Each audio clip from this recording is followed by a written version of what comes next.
Hello student, success coaching classes में आपका स्वागत है। तो आज हम लोग डिस्कस करने वाले हैं क्लास 12 का हिस्ट्री, जो आपका कल एग्जाम होने वाला है। तो इसमें हम लोग देखने वाले हैं 2024 में जेक बोर्ड का द्वारा जो सवाल पूछा गया था मॉडल पेपर में, तो उसको डिस्कस करने वाले हैं। ये वीडियो आपके लिए बहुत ही ज़्यादा इंपॉर्टेंट रामबाण साबित होने वाला है, तो वीडियो को स्किप करने की गलती बिल्कुल भी मत करिएगा। तो चलिए हम लोग वीडियो को स्टार्ट करते हैं। सबसे पहले हम लोग क्वेश्चन नंबर 31 से, क्योंकि क्वेश्चन नंबर 1 से लेकर 30 तक हमारा ऑब्जेक्टिव आता है। तो उसके बाद देखिए 31 से हमारा देखिए सिंधु घाटी की सभ्यता को हड़प्पा सभ्यता क्यों कहा जाता है। सिंधु घाटी सभ्यता को हड़प्पा सभ्यता क्यों कहा जाता है, तो इसका आंसर आपको लिखना है। सिंधु घाटी की सभ्यता को हड़प्पा की सभ्यता इसलिए कहा जाता है क्योंकि हड़प्पा वह पहला स्थान था जहां पर इस सभ्यता के अवशेष मिला था। कुछ खोजने से सबसे पहले पाए गए कुछ अवशेष था, तो उसी को हम लोग क्या बोलते हैं, सिंधु घाटी की सभ्यता को हड़प्पा सभ्यता कहा जाता है। आइए देखते हैं क्वेश्चन नंबर 32 में क्या पूछा था। तो भारतीय पुरातत्व का जनक किन्हें कहा जाता है। तो ध्यान रखिएगा, भारतीय पुरातत्व का जनक अलेक्जेंडर कनिंघम को कहा जाता है। तो आगे हम लोग देखते हैं क्वेश्चन नंबर 33 क्या बोल रहा है। अशोक के अभिलेखों को सर्वप्रथम किसने पढ़ा था। तो याद रखिएगा, अशोक के अभिलेखों को सर्वप्रथम जेम्स प्रिंसेप ने पढ़ा था। याद रखिएगा, ऑब्जेक्टिव में भी आपका काम आ जाएगा। आगे यदि क्वेश्चन नंबर 4 क्या बोल रहा है, सांची का स्तूप कहाँ स्थित है। ध्यान रखिएगा, सांची का स्तूप मध्य प्रदेश भारत के रायसेन जिले में स्थित है। ध्यान रखिएगा, ठीक है। आगे यदि हम लोग देखते हैं क्वेश्चन नंबर 35 क्या बोल रहा है, ये इब्न बतूता कहाँ से आया था। ध्यान रखिए, इब्न बतूता मोरक्को अफ्रीका से आया था। आगे यदि हम लोग देखते हैं क्वेश्चन नंबर 36 क्या बोल रहा है, संथाल विद्रोह के प्रमुख नायक कौन थे। तो ध्यान रखिएगा, संथाल विद्रोह के प्रमुख नायक सिंधु और कान्हू मुर्मू थे, ठीक है, ध्यान रखिएगा। आगे यदि हम लोग देखते हैं क्वेश्चन नंबर 37 क्या बोल रहा है, असहयोग आंदोलन का प्रारंभ कब किसने और कब किया। तो ध्यान रखिएगा, असहयोग आंदोलन का जो प्रारंभ है महात्मा गांधी ने किया, और कब किया था, अगस्त 1920 में किया। वेरी वेरी इंपॉर्टेंट क्वेश्चन है। आगे यदि हम लोग देखते हैं क्वेश्चन नंबर 38 क्या बोल रहा है, नालंदा विश्वविद्यालय की स्थापना किसने किया। तो नालंदा विश्वविद्यालय की स्थापना जो है कुमार गुप्त प्रथम ने किया। वेरी वेरी इंपॉर्टेंट क्वेश्चन है। आगे यदि हम लोग देखते हैं क्वेश्चन नंबर 39 क्या बोल रहा है, हड़प्पा सभ्यता के धार्मिक जीवन का वर्णन करिए। तो हड़प्पा सभ्यता का धार्मिक जो जीवन है प्रकृति की पूजा करता था, मातृ देवी की पूजा करने पर आधारित था। आगे यदि हम लोग देखते हैं क्वेश्चन नंबर 40 क्या बोल रहा है, अभिलेख से आप क्या समझते हैं, इसका क्या महत्व है। तो लिखिएगा, अभिलेख जो है पत्थर, धातु या मिट्टी के बर्तनों जैसी कठोर सतहों पर उकरे हुए लेख है, ठीक है। इनका महत्व प्राचीन काल के सामाजिक, राजनीतिक और आर्थिक जानकारी प्राप्त करने से। आगे यदि हम लोग देखते हैं क्वेश्चन नंबर 41 क्या बोल रहा है, त्रिपिटक से आप क्या समझते हैं। ध्यान रखिएगा, त्रिपिटक क्या बौद्ध धर्म से प्रचलित है, ठीक है, बौद्ध धर्म से प्राचीनतम ग्रंथ है जिसमें भगवान बुद्ध के उपदेश और उनके विचारों को संकलन है। इसको हम लोग त्रिपिटक बोलते हैं। आगे यदि हम लोग देखते हैं क्वेश्चन नंबर 42 क्या बोल रहा है, जो अल बरूनी पर संक्षिप्त टिप्पणी लिखी है। तो अल बरूनी 973 से लेकर 1048 ईस्वी के एक फारसी विद्वान, लेखक और वैज्ञानिक थे जो महमूद गजनवी के साथ भारत आए थे, ठीक है। उसके बाद लिखेंगे, उन्होंने संस्कृत सीखी और भारतीय दर्शन, खगोल विज्ञान और सामाजिक रीति रिवाजों का गहरा अध्ययन किया। उसके बाद यहाँ पर आपको लिखना है, जो उनकी सबसे प्रसिद्ध पुस्तक जो था किताब उल हिंद तहकीक ए हिंद, भारतीय इतिहास और संस्कृति का एक अनमोल स्रोत है। आगे देखते हैं क्वेश्चन नंबर 43 क्या बोल रहा है, जो सगुण और निर्गुण भक्ति परंपरा के बारे में बताइए। तो सगुण जो भक्ति परंपरा को ईश्वर के रूप में आधार क्या बोल रहा है, भक्ति परंपरा को ईश्वर के रूप के आधार पर मुख्य दो भागों में बांटा गया, एक सगुण और एक निर्गुण। तो चलिए देखते हैं सगुण और निर्गुण। देखिए, सबसे पहले बोल रहा है सगुण भक्ति क्या है। इस परंपरा में ईश्वर को रूप, गुण और अवतार के साथ माना जाता था।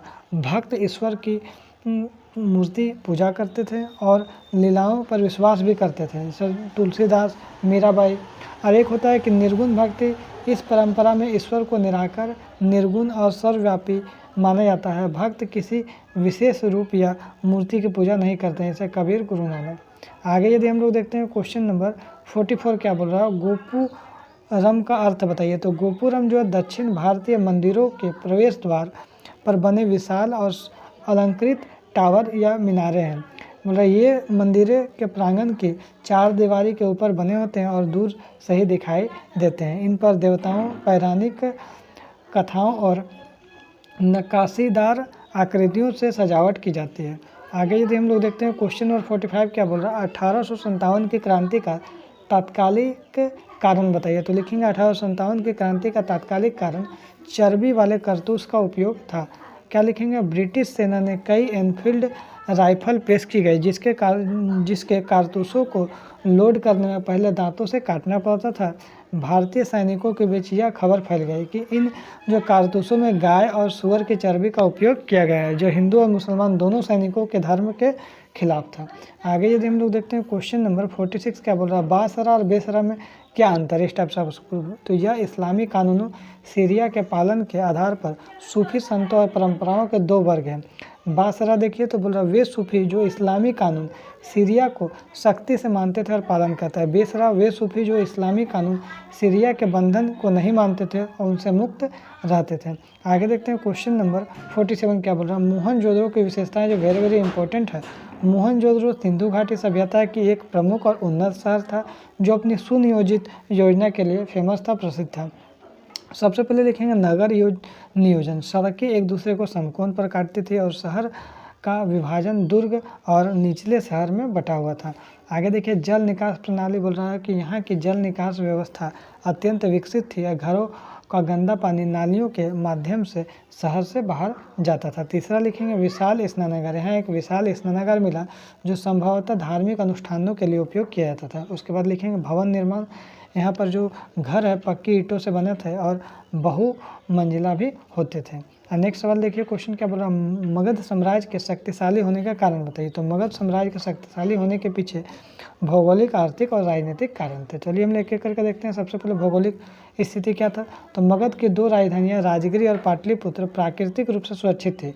राजगिरी पहाड़ियों से घिरा हुआ था, पाटलिपुत्र नदियों के संगम पर था। अब आर्थिक समृद्धि देखिए तो वहाँ पर उपजाऊ मिट्टी के कारण कृषि अच्छी थी और लोहे की खदानों की उपलब्धता से उन्नत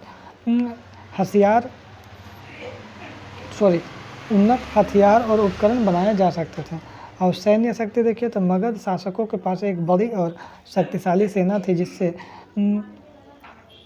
जिससे हाथियों को बड़े पैमाने पर उपयोग किया जाता है, मैंने हथियार का बड़े पैमाने पर उपयोग किया जाता था। ठीक है, आगे यदि हम लोग देखते हैं योग्य शासक देखिए तो बिंबिसार, अजातशत्रु और महाजननंद जैसे महत्वाकांक्षी और योग्य शासकों ने साम्राज्य विस्तार में महत्वपूर्ण भूमिका निभाई। आगे देखिए अल बरूनी का वर्ण और जाति व्यवस्था का विवरण करिए। तो यहाँ पर लिखा है अल बरूनी ने अपनी पुस्तक किताब उल हिंद में भारतीय समाज में प्रचलित वर्ण और जाति व्यवस्था का विस्तृत विश्लेषण किया है। सबसे पहले देखेंगे भारतीय समाज का वर्गीकरण। उन्होंने समाज को 4 वर्गों में बांटा गया, ब्राह्मण, क्षत्रिय, वैश्य और शूद्र। उसका ब्राह्मणों की स्थिति, उन्होंने ब्राह्मणों को सर्वोच्च स्थान पर रखा है और विशेष अधिकार का उल्लेख किया है। उसके बाद लिखेंगे अपवित्रता का अवधारणा। अल बरूनी ने जाति व्यवस्था में अपवित्रता की अवधारणा का वर्णन किया जिसके कारण उच्च जातियों के लोग निम्न जातियों से दूरी बनाए रखते थे।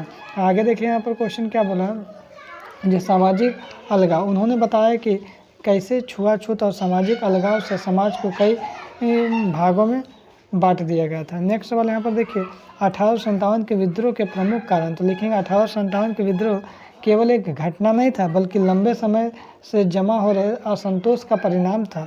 सबसे पहले राजनीतिक कारण, ब्रिटिशों के हड़प नीति के कारण भारतीय राजाओं में भारी असंतोष था। आर्थिक कारण देखिए उच्च करों और ब्रिटिश नीतियों के कारण किसान, कारीगर और जमींदार आर्थिक रूप से बर्बाद भी हो गए थे। उसके बाद देखिए धार्मिक कारण, भारतीयों को लगा कि अंग्रेज उनके धर्म और सामाजिक रीति रिवाजों के हस्तक्षेप कर रहे हैं, जैसे सती प्रथा का उन्मूलन। सैन्य कारण देखिए तो भारतीय सैनिकों के साथ भेदभाव किया जाता था, उन्हें कम वेतन मिलता था और उनके साथ दुर्व्यवहार भी होता था। अब आगे देखिए नेक्स्ट सवाल क्या बोल रहा है, भारतीय राष्ट्रीय आंदोलन में गांधी जी की भूमिका बताइए। तो लिखेंगे महात्मा गांधी ने भारतीय स्वतंत्रता संग्राम में अहिंसा और सत्याग्रह के माध्यम से एक नई दिशा दी। जन आंदोलन लिखेंगे गांधी जी ने चंपारण, खेड़ा और अहमदाबाद आंदोलन के साथ शुरुआत की और बाद में असहयोग आंदोलन जैसे बड़े जन आंदोलनों का नेतृत्व किया। अहिंसा और सत्याग्रह देखिए उन्होंने हिंसा के बजाय शांतिपूर्ण प्रतिरोध सत्याग्रह को हथियार बनाया जिसने जनता को प्रेरित किया। आगे लिखेंगे सामाजिक सुधार, स्वतंत्रता आंदोलन के साथ साथ उन्होंने छुआछूत उन्मूलन और खादी के उपयोग जैसी सामाजिक बुराइयों के खिलाफ भी काम किया। और भारतीय राष्ट्रीय कांग्रेस के नेतृत्व, उन्होंने कांग्रेस को एक जन आधारित संगठन बना दिया जो पूरे भारत देश का प्रतिनिधित्व करता था। नेक्स्ट सवाल यहाँ पर देखिए, जो कृष्णदेव राय विजयनगर के महानतम शासक कैसे हैं। तो यहाँ पर देखिए लिखेंगे कृष्णदेव राय शासन 1509 से 1529 विजयनगर साम्राज्य के सबसे शक्तिशाली और प्रभावशाली शासक बने हैं। कारण क्या देखिए, सैन्य विजय। उन्होंने उड़ीसा के गजपति शासकों को हराया और बीजापुर के सुल्तान से रायचूर दो आप पर कब्जा किया। आगे यहाँ पर क्या, कला और साहित्य के संरक्षक, वे खुद एक विद्वान थे और उन्होंने अमुक्त माल्याद नामक ग्रंथ लिखा। उनके दरबार में अष्टदिग्गज 8 महान कवि रहते थे। और क्या बोला, प्रशासनिक सुधार, उन्होंने साम्राज्य में कानून व्यवस्था को सुदृढ़ किया और सिंचाई के लिए तालाबों और नहरों का निर्माण भी कराया। अब विदेशी संबंध देखिए तो बोल रहा उन्होंने पुर्तगालियों के साथ व्यापारिक संबंध स्थापित किए, जिससे साम्राज्य को आर्थिक लाभ हुआ। तो इसमें टोटल 52 सवाल आपका एग्जाम में आता है, 31 से 52 तक सवाल आता है। तो जो हमारा जितना भी मोस्ट इंपॉर्टेंट सवाल था हम आपको बता देंगे। यदि हमारा वीडियो को आपको अच्छा लगे तो लाइक शेयर और सब्सक्राइब जरूर करें। फिर मिलते हैं नेक्स्ट वीडियो में। Thank you so much.